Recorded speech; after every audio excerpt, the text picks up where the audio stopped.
Assalamualaikum warahmatullahi wabarakatuh. Bismillahirrahmanirrahim. Alhamdulillahirabbil alamin. Sallallahu wasallam wa baraka ala abdihi wa rasulihi nabiyina Muhammad wa ala alihi wa ashabihi ajma'in. Amma ba'd. Alhamdulillah, kita bersyukur pada Allah Subhanahu wa taala pada hari ini, hari Selasa malam Rabu 12 Sya'ban 1446 Hijriah. Kita kembali dimudahkan oleh Allah Subhanahu wa taala untuk duduk bersama mengkaji kitab Fathul Qawiyyil Matin fi Syarhil Arba'in wa Tatimmatil Khamsin lin Nawawi wa Bani Rajabin rahimahumullah. Kitab yang merupakan syarah dari Al-Arba'in An-Nawawiyah, syarah 40 hadis yang dikumpulkan oleh Imam Nawawi yang bernama Fathul Qawiyyil Matin, ditulis oleh Fadilat Syekh Abdul Muhsin bin Hamad Al-Abbad hafizahullah ta'ala. Salawat dan salam semoga selalu Allah berikan kepada Nabi kita Muhammad sallallahu alaihi wa ala alihi wasallam, pada keluarga beliau, para sahabat, serta orang-orang yang mengikuti beliau sampai hari kiamat kelak. Dengan nama-nama Allah yang husna dan sifat-sifat yang ulia, kita berdoa, Allahumma inna nas'aluka ilman nafi'an wa rizqan tayyiban wa amalan mutaqabbala, Allahumma amin. Ahibati fillah, afanillahu wa iyyakum. Pada pertemuan sebelumnya kita sudah membaca hadis yang kedua, yaitu yang disebut oleh para ulama sebagai hadis Jibril. Hadis Jibril yang mana kisahnya adalah Nabi Muhammad sallallahu alaihi wasallam ketika duduk bersama para sahabat didatangi oleh Jibril alaihissalam dalam bentuk manusia. Kemudian Jibril alaihissalam bertanya tentang Islam, lalu dijawab oleh Rasul sallallahu alaihi wasallam dengan rukun Islam. Kemudian bertanya tentang iman, lalu dijawab oleh Rasulullah SAW tentang rukun iman.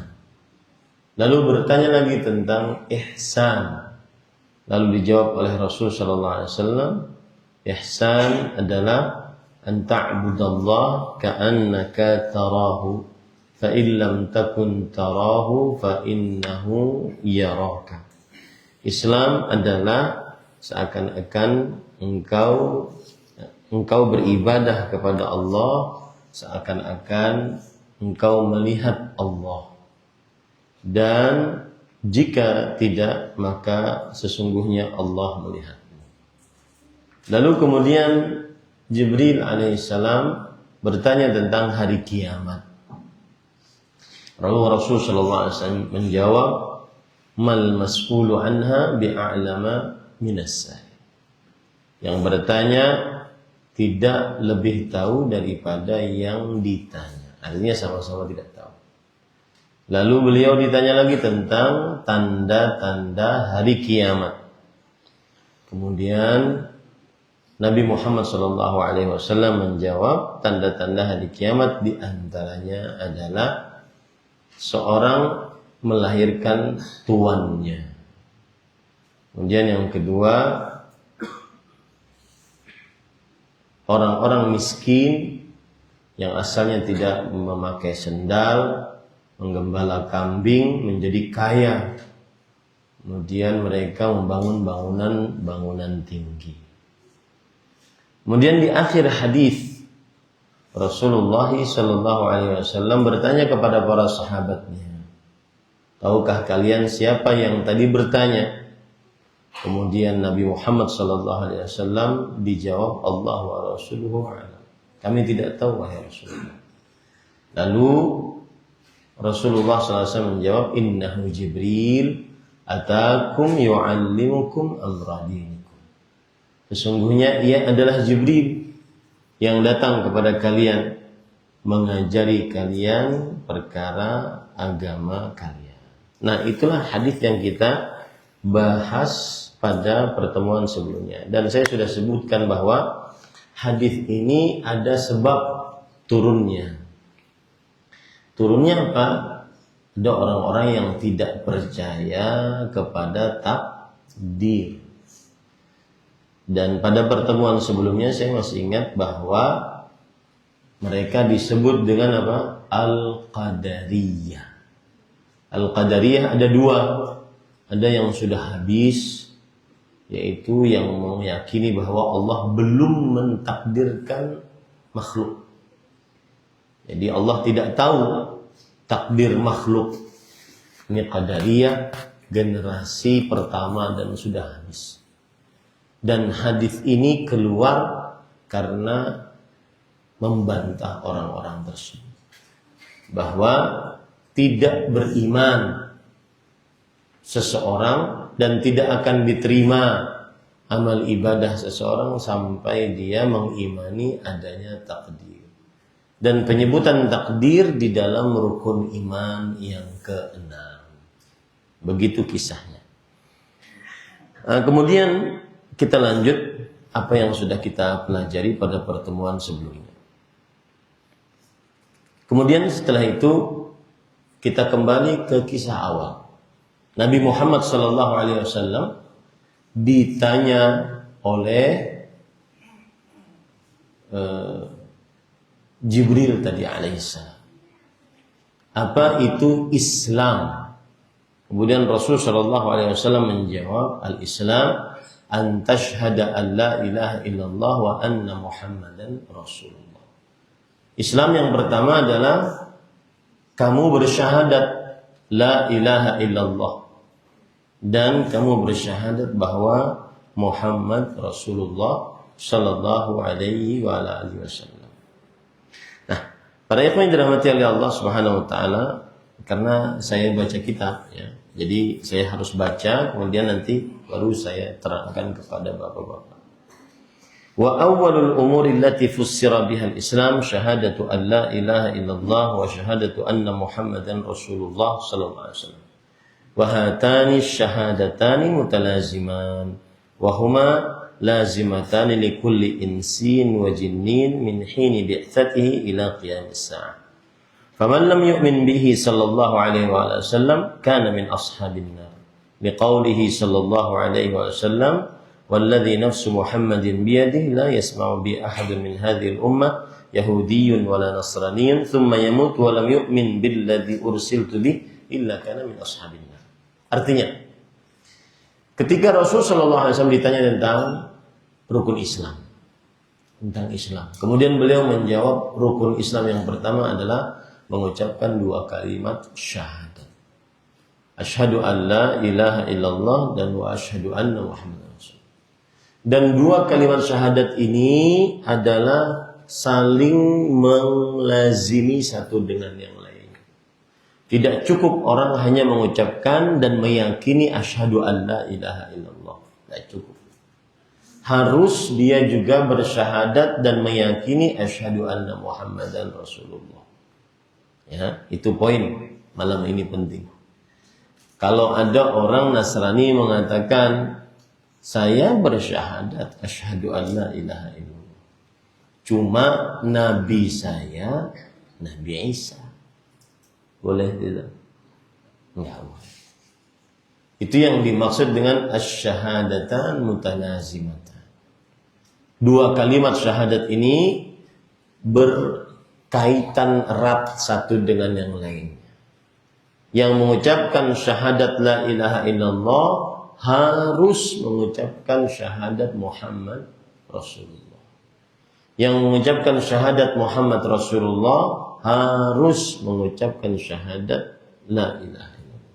Yang meyakini bahwa tidak ada ilah yang berhak diibadahi selain Allah wajib meyakini bahwa Nabi Muhammad SAW adalah Rasulullah yang terakhir. Yang meyakini bahwa Rasulullah SAW terakhir, Muhammad SAW adalah Rasulullah, maka dia wajib meyakini Allah adalah satu-satunya yang paling berhak untuk diibadahi. Itu yang maksudnya syahadatan wa talazimatan. Dua kalimat ini, syahadat ini harus tidak diterima cuma satunya saja. Ya, itu akidah. Itu keyakinan qalbu. Tidak boleh ragu. Bahkan taruhannya nyawa tidak mengapa. Dan itu tidak perlu didebat. Tidak perlu kita debat. Kalau saya syahadatnya la ilaha illallah, tapi asyhadu annanya Isa ibn Maryam Rasulullah. Nggak bisa. Ingin selamat, ingin dinyatakan sebagai orang Islam, harus mengucapkan dua kalimat syahadat itu. Itu poin pertama. Poin yang kedua adalah bahwa dua kalimat syahadat ini harus diyakini oleh setiap manusia dan jin kalau ingin selamat di akhirat. Kalau ingin selamat di akhirat, masuk surga, dijauhkan dari api neraka, maka harus jin dan manusia siapapun dia wajib untuk bersyahadat dua kalimat syahadat ini. Jin mana saja, manusia mana saja, semenjak diutusnya Nabi Muhammad sallallahu alaihi wasallam menjadi nabi dan rasul, maka wajib bersyahadat dua kalimat syahadat ini. Ya. Kalau seandainya ada Yahudi atau Nasrani atau agama apapun, dia tahu tentang kenabian dan kerasulan Nabi Muhammad SAW, tapi tidak meyakininya, dia hanya bersyahadat satu syahadat saja, maka tidak menyelamatkannya dari api nerakanya Allah.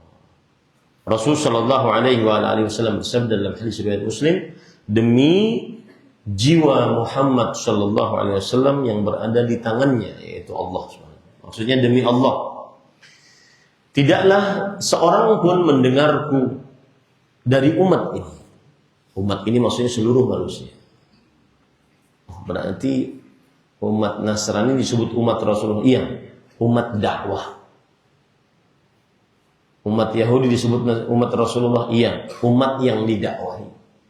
Tidaklah seorang pun dari umat ini, baik Yahudi atau Nasrani, kemudian ia meninggal dan belum beriman dengan yang aku diutus dengannya, yaitu belum beriman bahwa Nabi Muhammad sallallahu alaihi wasallam adalah Rasulullah, melainkan ia penghuni neraka.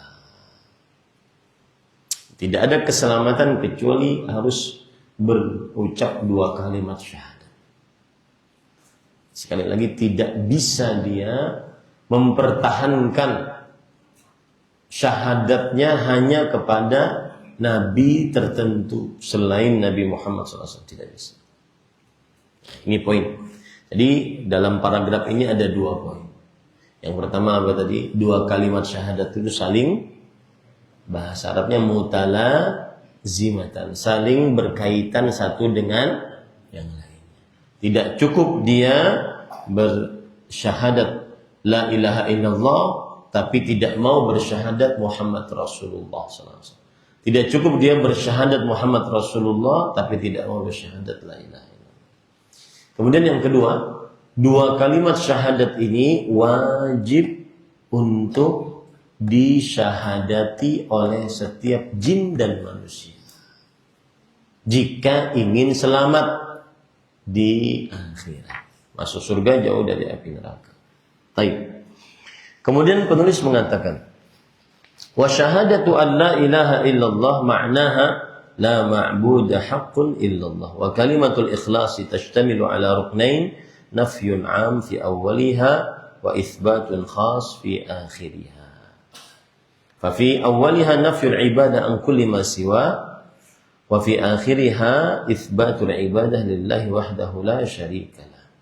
Wa khabaru la an-nafiyah lil jins taqdiruhu haqq wa la yaslu an yuqaddar mawjudun li anna al-alihah al-batila mawjudah wa katsira wa innamal manfiyu al-uluhiyatul haqqa fa innaha muntafiyatun an kulli ma siwallah wa thabitatun lillahi wahdah. Sekarang apa makna kalau ada orang mengucapkan asyhadu an la ilaha illallah?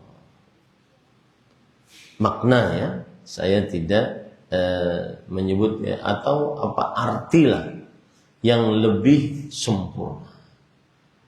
Selama ini kita mengartikan bagaimana? Tidak ada Tuhan selain Allah. Sudah benar sebenarnya. Cuma ada kata yang kurang, nanti kita akan jelaskan. Ada sebagian orang mengartikan dengan tidak ada pencipta selain Allah. Maka itu ada permasalahan di dalamnya, kita akan jelaskan. Para ikhwan yang dirahmati oleh Allah, la ilaha, nanti kapan-kapan saya minta papan tulisnya. La ilaha asyhadu an la ilaha illallah. Maka artinya adalah la ma'buda bihaqqin illallah. Lihat, la ilaha. La ilaha. Ilaha kalau kita terjemahkan Tuhan. Tuhan yang apa?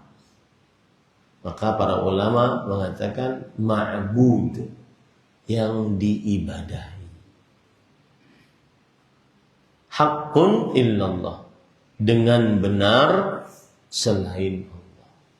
Berarti arti yang sempurna dari la ilaha illallah adalah tidak ada Tuhan yang benar diibadahi selain Allah. Saya ulangi, arti yang benar la ilaha illallah, la ilaha, tidak ada ma'bud. Ma'bud itu artinya adalah ibadah yang diibadahi dengan benar selain Allah. Jadi kalau antum ditanya, Pak, Bu, apa itu Allah? Apa jawabnya? Tuhan. Tuhan gitu ya. Jawabannya Tuhan. Maka sudah betul, tambah Tuhan yang diibadahi satu-satunya. Kalau hanya Tuhan, nanti kita tidak ada bedanya dengan Abu Lahab, Abu Jahal, dan orang-orang musyrik lainnya. Tidak ada bedanya. Kenapa? Karena Tuhan di sini tidak spesifik untuk diibadahi. Yang membedakan kita dengan orang musyrik, orang kafir, Yahudi, Nasrani, musyrik Quraisy adalah ketika meyakini bahwa Allah Tuhan yang diibadahi. Ketika meyakini bahwa Allah Tuhan yang diibadahi. Baik. Kalau ingin menghafal, bahasa Arabnya adalah la ma'buda haqqun illallah. La ma'buda haqqun illallah. La ilaha illallah artinya la ma'buda haqqun illallah. La-nya sama, makanya kalau papan itu la sama. Ilaha artinya ma'buda haqqun. Illallah sama. Arti ilah saja yang harus kita pahami baik-baik. Ilah artinya ma'budun haqqun, yang diibadahi dengan benar. Yang diibadahi dengan apa? Dengan benar. Ini para ikhwan yang kalimat la ilaha illallah adalah kalimat ikhlas. Para ulama mengatakan kalimat la ilaha illallah adalah kalimat apa? Ikhlas. Sekali lagi saya ulangi tadi, la ilaha illallah artinya apa? La ma'buda haqqun illallah. Dalam bahasa Indonesianya tidak ada Tuhan yang benar diibadahi selain Allah. Atau tidak ada Tuhan yang diibadahi dengan benar selain Allah. Kenapa Ustaz harus ada tidak ada Tuhan? Kan biasanya kita cuma menerjemahkan tidak ada Tuhan selain Allah. Kenapa harus ada tidak ada Tuhan yang diibadahi dengan benar selain Allah? Ada kata-kata yang diibadahi dengan benar. Karena Tuhan yang dimaksud adalah Tuhan yang diibadahi. Agar membedakan antara keyakinan umat Islam, umat Nabi Muhammad SAW dengan orang-orang musyrik, orang-orang kafir. Karena orang kafir, kalau antum tanya, siapa yang mencipta langit dan bumi? Mereka akan menjawab apa? Tuhan. Sama berarti. Enggak ada beda. Kita pun kalau ditanya, siapa yang mencipta langit dan bumi? Tuhan. Dan itu sudah disebutkan dalam Al-Quran. Allah berfirman dalam surat Luqman ayat 25. Wala in sa'altahum man khalaqas samawati wal ard la yaqulunna Allah. Jika kamu bertanya, wahai Muhammad SAW, kepada mereka, orang-orang kafir Quraisy, siapakah yang menciptakan langit dan bumi? Maka mereka akan menjawab Allah. Berarti sama. Kita juga meyakini itu. Makanya kalau artinya cuma tiada Tuhan selain Allah, kurang. Yang sempurna adalah tiada Tuhan yang diibadahi. Karena arti ilah diambil dari kata alaha ya'lahu. Dalam bahasa Arabnya artinya abada ya'budu. Alaha ya'lahu maksudnya adalah ma'luh. Abada ya'budu ma'bud, yang diibadahi. Nah, itulah bedanya ya, pengertian dengan pengertian yang selama ini kita kenal. Paham ya? Berarti apa arti la ilaha illallah? La ma'buda haqqun illallah. La ma'buda haqqun illallah. Tidak ada Tuhan yang diibadahi dengan benar selain Allah. Ya. Jadi kita tidak mengartikan dengan tiada pencipta selain Allah. Kalau ditanya, kenapa? Apa jawaban bapak-bapak? Sudah tahu jawabannya. Karena sama dengan siapa? Orang-orang kafir. Lalu apa yang membedakan kita dengan mereka? Tadi, ibadah. Kalau kita beribadah hanya kepada Allah, kita menganggap Tuhan yang berhak diibadahi hanya Allah, maka mereka menganggap bahwa Tuhan yang diibadahi banyak. Nah, itulah bedanya. Paham ya? Nah, ini adalah poin pertama dari apa yang saya baca tadi. Kemudian poin yang kedua yang barusan saya baca, la ilaha illallah adalah kalimat ikhlas. Kalau ditanya apa itu kalimat ikhlas? Kalimat ikhlas adalah la ilaha illallah. Kemudian kita akan kupas la ilaha illallah ini. Dia ada dua sisi, la ilaha, kemudian illallah. Ada dua sisi. La ilaha sisi pertama, illallah sisi kedua. La ilaha bagian pertama, illallah bagian kedua.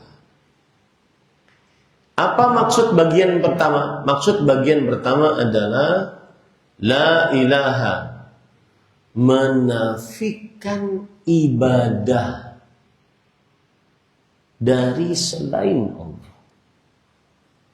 La ilaha, menafikan tidak ada ibadah kecuali hanya untuk Allah. Ya, tidak ada ibadah kecuali hanya untuk Allah. Itu arti la ilaha. Ibadah apa? Contoh lisan, zikir, baca Quran, berdoa, memberi nasihat, saling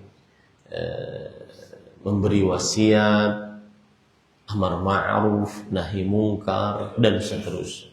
Ibadah qalbu, rasa harap, rasa takut, rasa cinta, tawakal, syukur, sabar. Itu semua ibadah hanya untuk Allah. Ibadah lahiriah, sholat, puasa, zakat, baca Quran, berbuat baik kepada tangga, berbakti pada orang tua. Itu semua ibadah lahiriah, tidak diniatkan kecuali hanya untuk Allah.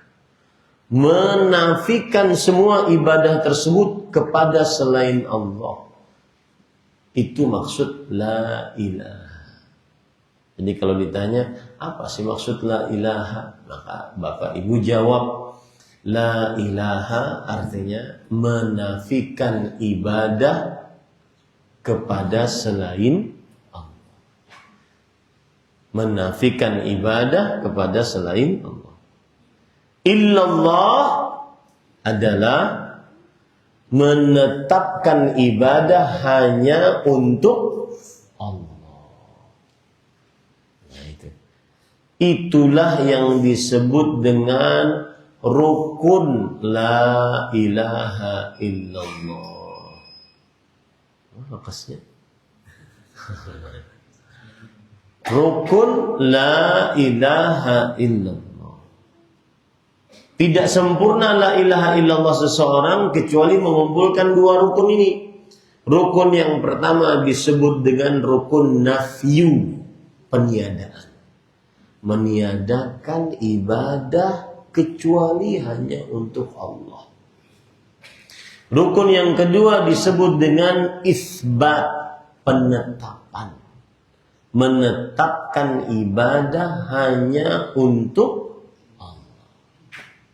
Kalau sudah mengumpulkan dua rukun ini, sempurnalah la ilaha illallahnya. Ada orang zikir la ilaha illallah, la ilaha illallah, tapi dia masih berdoa kepada orang sudah mati, maka tidak manfaat la ilaha illallah. Kenapa? Karena orang yang mengucapkan la ilaha illallah harus mengumpulkan dua rukun ini. Dua rukun ini tadi apa? Penafian, peniadaan. Meniadakan ibadah kepada selain Allah. Illallah, menetapkan ibadah hanya untuk Allah. Yang berdoa kepada orang yang sudah mati berarti masih menetapkan ibadah untuk selain Allah. Paham ya? Contoh lagi, ada orang yang memakai jimat, percaya kepada tukang ramal, tukang minta pertolongan kepada jin. Dulu ada kawan dulu dari daerah luar Kalimantan, Ustaz, kami minta tolong kepada jin di hutan agar mendapatkan emas. Dibari olehnya, tapi emasnya kada kawat terjual. Ini kisah nyata. Emas kami dapat, minta bantuan kepada jin, dikasih oleh jin. Apa perbuatan ini bertentangan dengan la ilaha illallah enggak? Iya. Meskipun dia 1.000.000 kali berzikir la ilaha illallah, tidak manfaat. Karena orang yang berzikir la ilaha illallah harus mengerjakan dua konsekuensi, dua rukun ini. Rukun yang pertama apa? La ilaha. Rukun apa ini namanya tadi? Nafyu. Rukun apa? Nafyu. Peniadaan. Peniadaan ibadah untuk selain Allah. Jadi ibadah itu hanya untuk Allah. Selain Allah nggak boleh dikasih ibadah. Yang kedua rukunnya illallah. Apa nama rukunnya? Isbat. Saya berharap sih dihafal bahasa Arab. Karena sekarang kita harus lebih tinggi derajatnya daripada orang yang tidak duduk di majelis ilmu. Bapak-bapak meluangkan waktunya harus lebih berilmu daripada orang yang tidak duduk majelis ilmu. Bahkan istilah-istilahnya harus lebih mendalam. Illallah itu rukun yang kedua. Rukun namanya isbat. Bahasa Indonesianya apa? Penetapan. Apa maksudnya? Menetapkan ibadah hanya untuk Allah. Ya, ibadah apapun kita tetapkan hanya untuk Allah Subhanahu wa taala. Nah, ini dua rukun ini. Ya. Jadi tidak sempurna la ilaha illallah seseorang tanpa mengumpulkan dua rukun ini. Kira-kira nih, kalau yang berpikiran adakah yang salah dari dua rukun ini? Nggak ada tak? Rukun yang pertama nafyu, meniadakan ibadah untuk selain Allah. Berarti beribadah kita hanya kepada siapa? Rukun yang kedua isbat, penetapan. Menetapkan ibadah hanya untuk Allah. Berarti kita beribadah hanya kepada Allah. Adalah yang salah ini? Ada dalam? Ya, saya ingin ngajak kepada Bapak Ibu berpikir, ujar Ustaz ini ngajar benar nggak ngajar? Ya, nah itu. Ya, baik. Kemudian para ikhwan dirahmati oleh Allah. Nah, kenapa tadi kalau kita pas terjemahkan tidak ada Tuhan yang diibadahi dengan benar? Kenapa ada kata benar? Karena banyak Tuhan di atas muka bumi ini, tetapi Tuhan-Tuhan itu Tuhan yang batil, tidak benar. Ya, Tuhan-Tuhan itu tidak benar. Ada yang menyembah manusia. Kaum Nasrani beribadah kepada Nabi Isa. Kaum Yahudi beribadah kepada seorang yang bernama Uzair. Kemudian orang-orang musyrik beribadah kepada patung. Bahkan saya dulu waktu di Dammam itu 1300 km dari kota Mekah, kota Madinah. Saya dulu pernah bekerja di situ sebagai pendakwah dan penerjemah. Kemudian kawan-kawan saya dari negara-negara lain. Tugas kita mendakwahi.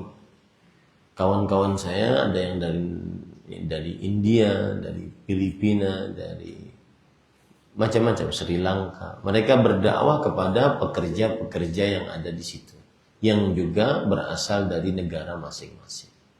Saya pernah diperlihatkan buku. Saya tidak bisa menyebutkan agamanya. Buku agama tertentu ada di negeri kita agamanya. Kemudian salah satu tuhannya patung berbentuk kemaluan laki-laki. Dan itu diibadahi. Nah, cerita ini maksudnya apa? Banyak Tuhan yang diibadahi selain Allah. Percayalah biar. Banyak Tuhan yang diibadahi selain Allah. Percayalah. Percaya kan? Percaya. Tapi Tuhan-Tuhan itu Tuhan yang tidak benar.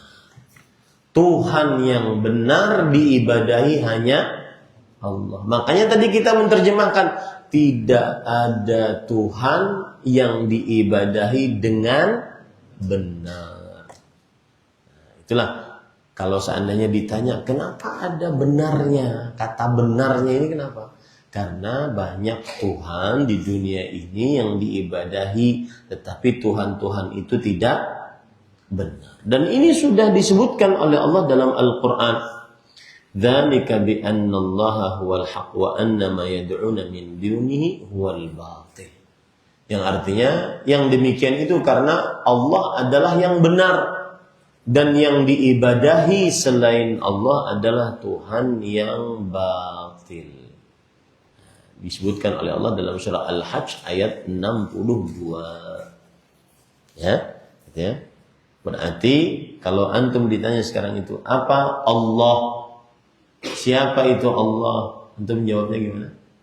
Allah adalah Tuhan yang diibadahi dengan benar. Tuhan yang diibadahi dengan benar. Kenapa harus ada kata benar? Karena ada banyak Tuhan di atas muka bumi ini. Bahkan tadi sampai saya katakan patung kemaluan diibadahi. Kenapa? Kenapa mereka mengibadahi itu? Karena mereka anggap ini adalah sumber kekuatan. Jadi mereka itu beribadah kepada matahari, mereka beribadah kepada patung, mereka beribadah kepada bahkan kepada air. Bingung lagi nyari Tuhannya, ibadah lagi pada kemaluan sendiri. Kenapa? Karena mereka anggap ini sumber kekuatan. Maka itu semua Tuhan.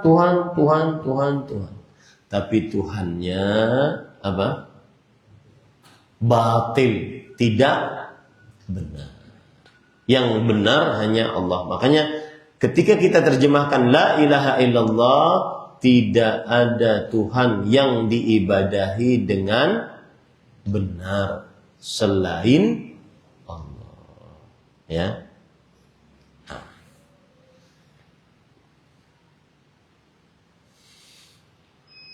Nah, pas sudah. Ya. Baik, kita adzan dulu. Habis adzan, silahkan kalau ada yang ingin bertanya. Saya di sini sudah meniatkan cukup sampai Isya. Nanti adzan Isya baru sesi tanya jawab. Kalau sudah puas sesi tanya jawab, baru kita sholat dan bubar. Allahu Akbar, Allahu Akbar, Allahu Akbar, Allahu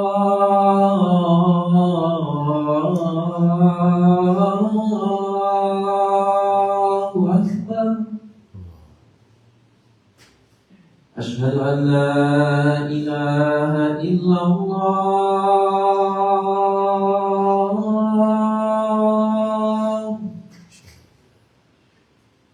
Asyhadu an la ilaha illallah.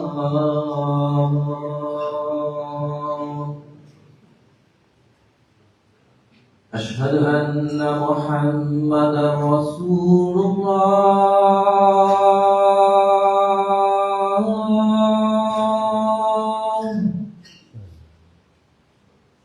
Asyhadu anna Muhammadar Rasulullah.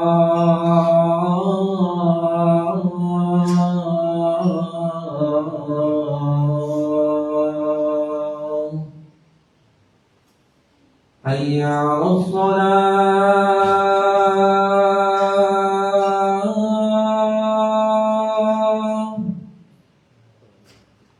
Hayya 'alas shalah.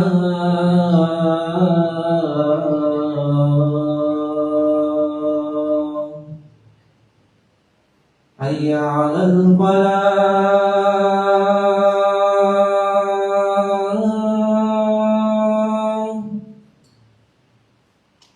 Hayya 'alal falah.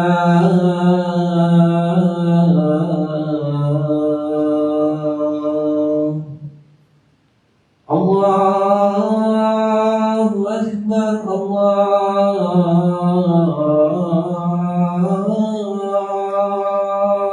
Akbar. لا إله إلا الله.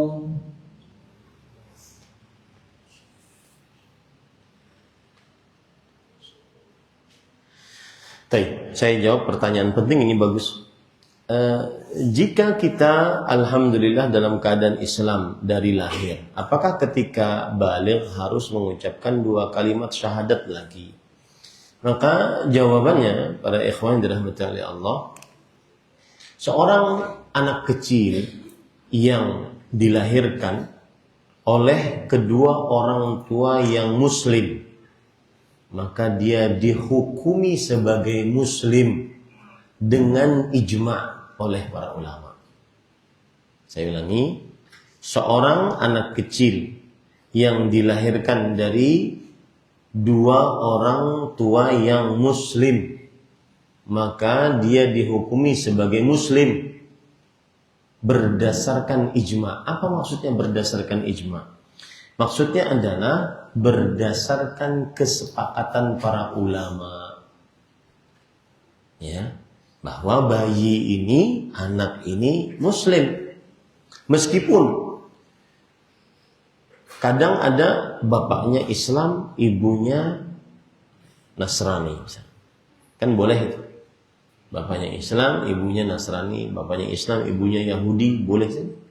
Yang tidak boleh dibalik, bapaknya Yahudi atau Nasrani, ibunya Muslimah. Dan ini yang banyak terjadi.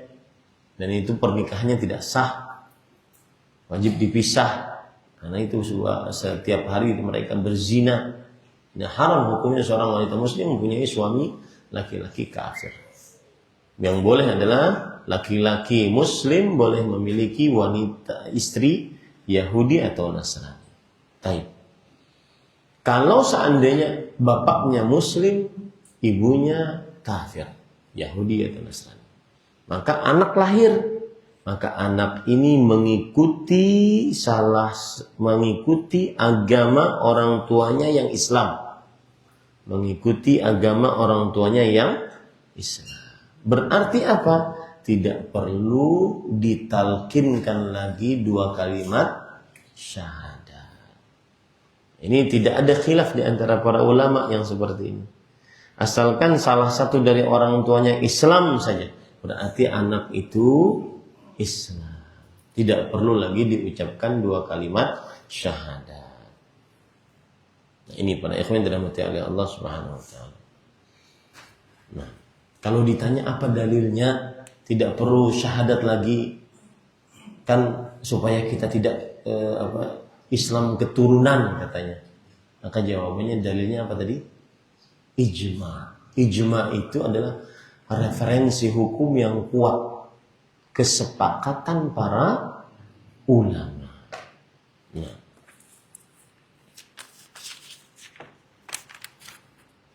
Ahsanallahu ilaikum, barakallahu fikum. Mohon izin bertanya di luar tema. Bagaimana menghadapi pasangan yang overthinking?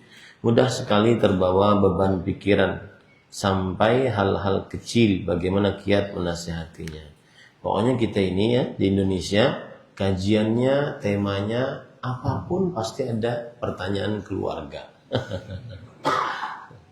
Tapi tidak mengapa. Itu menunjukkan bahwa sebagian kaum muslimin ingin bertanya kepada yang dianggap ahli dalam ilmu agama. Dan itu baik. Jawabannya adalah ada di dalam akidah seorang muslim sebuah amalan namanya husnudzan, berbaik sangka kepada Allah Subhanahu wa taala.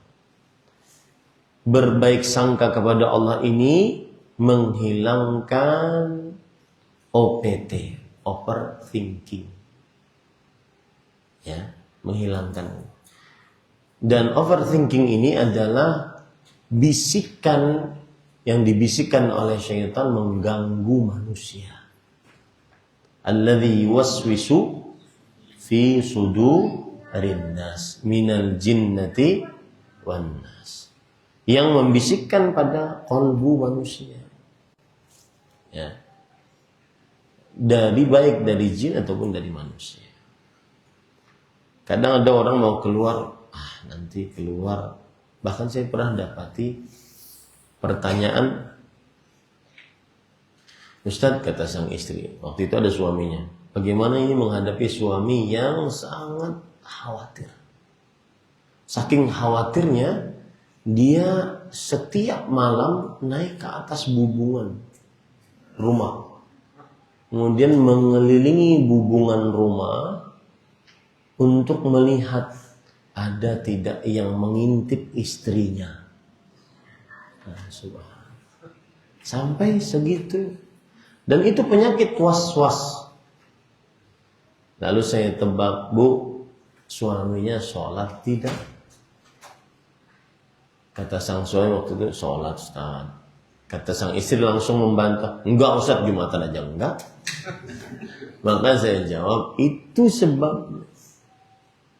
Sholat itu penghubung antara seorang hamba dengan Allah.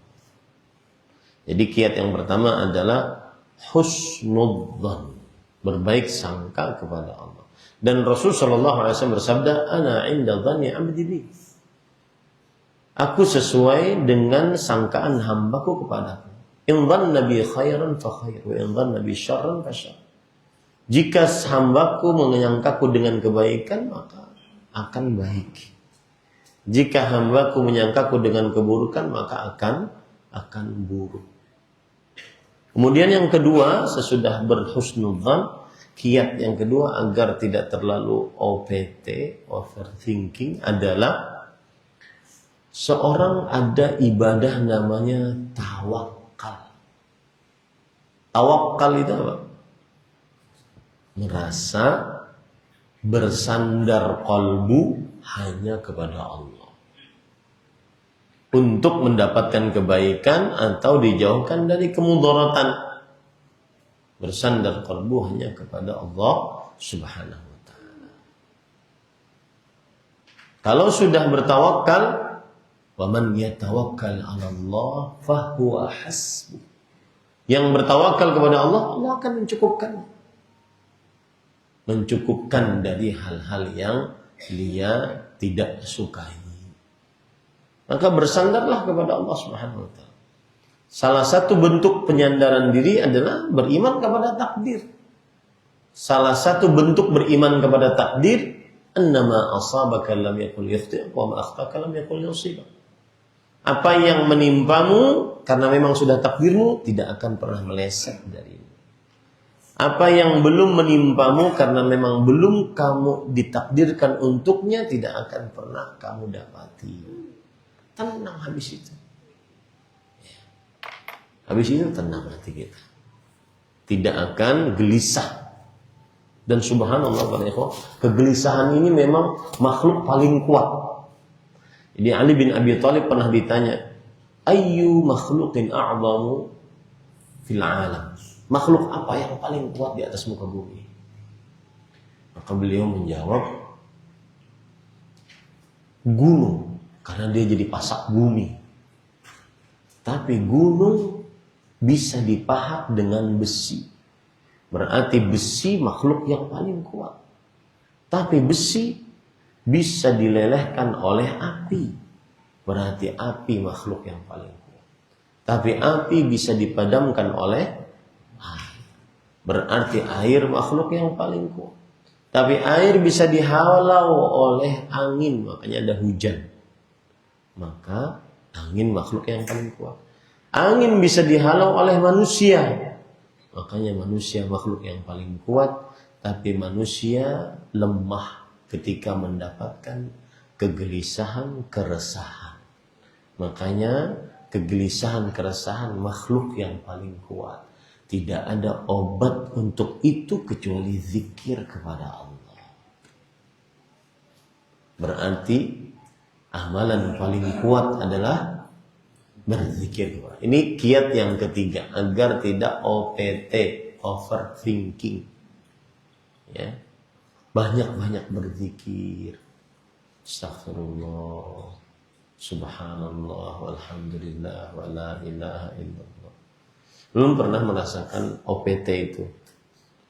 Waktu itu habis sakit, misalkan hari ini sakit, besok berangkat umroh karena sudah terjadwal. Sakitnya cukup keras, nggak bisa bangun. Agak sembuh sedikit dan dipaksakan untuk sembuh, masuk pesawat, dan kebetulan ulun dikasih bisnis jadi bisa rebahan. Tapi mulai mati din kamu, mati itu mulai mati. Sudah bersandar, baca Al-Fatihah, kemudian baca hafalan-hafalan yang bisa saya baca dari hafalan Al-Quran. Mulai dia mereda. Ala bidzikrillahi tatma'innul qulub. Ingatlah, dengan berzikir kepada Allah, hati akan tenang. Saya tangguhi orang yang sering was-was itu kenapa? Karena terlalu besar porsi dunianya dan lupa Tuhannya. Kena kalau kita kayak ini jadinya kayak ini. Dia lupa ada Tuhan yang Maha Kuasa. Nih, saya menarik ya. Coba kita punya anak kecil. Anak kecil ya, kita pegang tuh, yang belum bisa berdiri kita pegang. Apakah kita akan biarkan dia berdiri tanpa kita pegang? Enggak. Kita tahan sampai dia. Coba ulun sering naik pesawat. Bagaimana ulun menyerahkan nyawa ulun dengan pilot yang enggak ulun kenal. Betul kan? Itu penyerahan manusia kepada manusia. Maka Allah berfirman, "Fama dhannukum birabbil alamin." Bagaimana pendapat kalian dengan Rabb yang menguasai alam semesta? Apakah Allah akan membiarkan kita? Mungkin. Apalagi kita taat kepadanya, salat untuknya, berdoa kepadanya. Ya. Ini di zaman sekarang hal-hal yang seperti ini, yang pertanyaan ini tentang ketidaktenangan hati penting. Kenapa? Karena kita dididik oleh media sosial. Umur sekian harus punya tabungan 100 juta, umur sekian harus punya begini, besok makan gimana, dan seterusnya. Akhirnya kita lupa ada penguasa kita. Coba tadi bayangkan, si bayi bertahan dengan yang memegangnya, orang tua. Penumpang pesawat, dia bersandar kepada, ya sudah, saya serahkan nyawa saya kepada pilot. Makanya kalau sudah naik pesawat, saya sekarang untuk naik pesawat, kalau sudah ada turbulen sedikit, sudah, terserah aja deh. Maka kenapa kita tidak bersandar dengan hal-hal yang kepada Allah Subhanahu? Fama dhannukum birabbil alamin. Bagaimana tanggapan kalian terhadap Allah, Rabb semesta alam? Bukan hanya sekedar pilot yang bisa menerbangkan pesawat, bukan hanya seorang bapak yang bisa memegang bayinya. Bapak tersebut tidak akan pernah melepaskan bayinya. Pilot tersebut, dia bertaruh nyawa untuk orang-orang di belakangnya. Dan itu manusia. Bagaimana Allah Rabbul Alamin?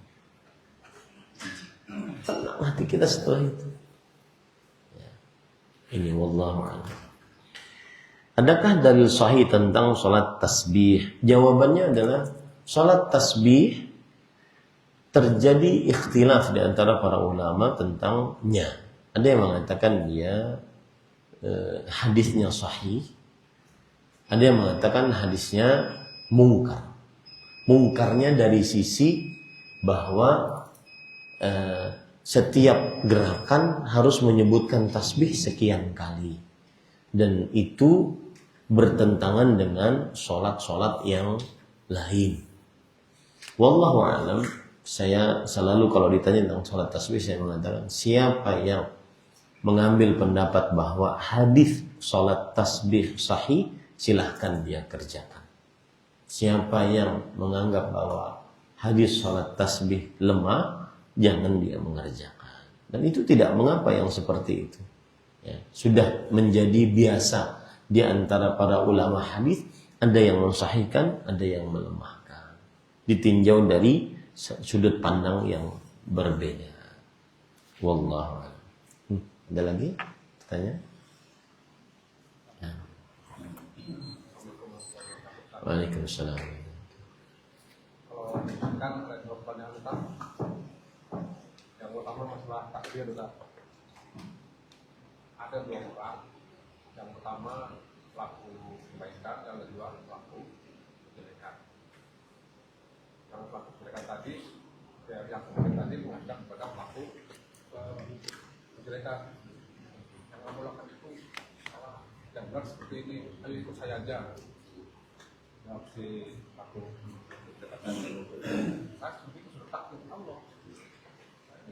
Takdir Allah. Kalau Allah mengenai saya berbuat baik, ya saya berbuat baik seperti kamu. Nah, bagaimana yang seperti itu Pak? Ya. Itu pertama ya. Yang dulu tahu Saya jawab dulu. Kalau ada orang yang nggak sholat, kemudian sholat yuk. Ya ini takdir Allah. Kalau Allah takdirkan saya sholat. Nah itu sama tuh pertanyaannya. Ya. Ayo tinggalkan minum khamar, judi, pinjol, judol, atau pinjol untuk judol. Ya nanti tunggu takdir. Kalau ada takdirnya saya berhenti. Ini sama tuh pertanyaan Bapak dengan seperti itu. Jawabannya adalah, dari mana sampean tahu kalau itu takdir Allah?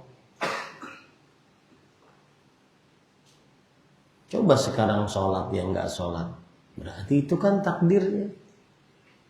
Coba sekarang berhenti minum khamar yang sekarang minum khamar, berarti itu takdir. Coba yang pinjol untuk judol berhenti melakukan itu takdirnya. Jadi jawabannya paling mudah adalah, dari mana tahunya kalau itu takdir Allah?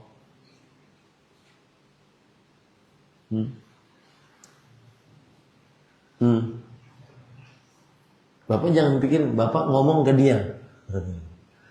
Bagaimana Anda tahu kalau ini takdir Allah? Sudah baca kitab Lauhul Mahfuz?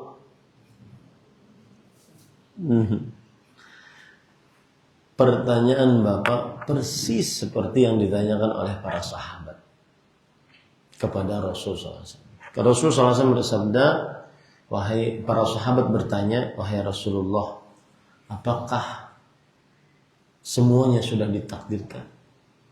Kata Rasulullah SAW, rufi'atil aqlam wa jaffatis suhuf. Pena pencatat takdir sudah diangkat. Lembaran takdir dalam kitab Lauhul Mahfuz sudah kering. Artinya takdir kita ini semua nggak akan pernah berubah. Allah berfirman dalam Al-Quran, wa indahu ummul kitab. Di sisi Allah ada kitab namanya Al-Lauhul Mahfuz. Di situ tertulis dengan rinci semua takdir makhluk. Dan Allah menulisnya 50.000 tahun sebelum penciptaan langit dan bumi. Baik, bisa dipahami ini sampai sini?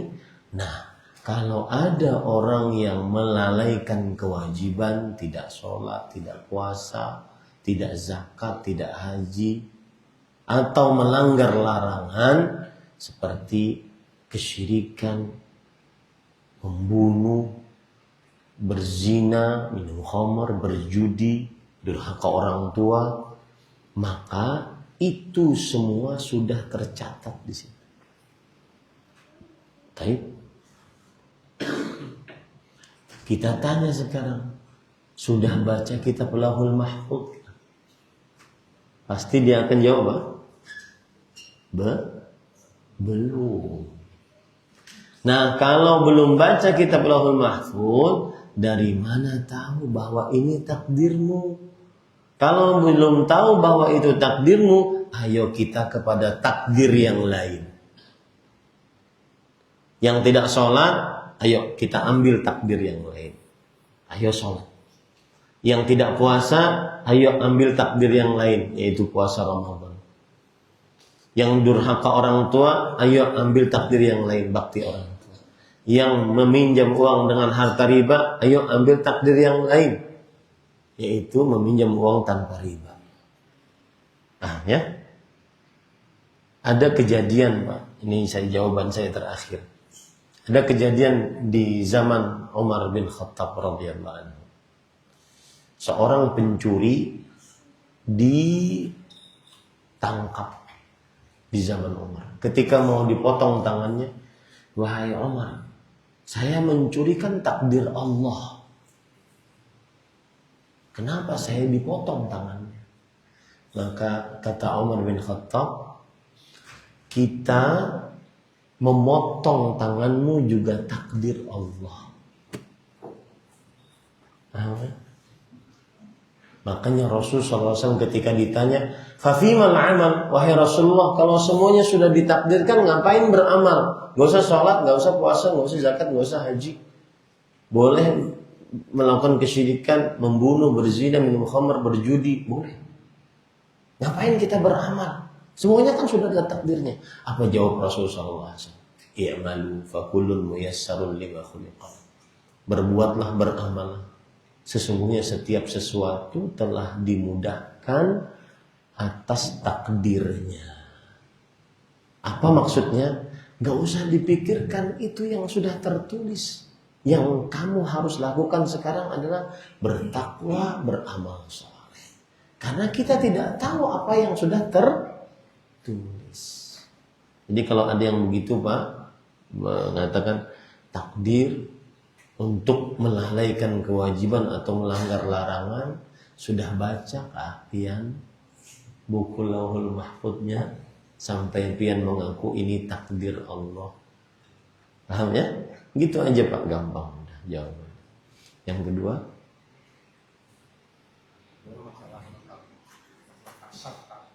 kasyaf.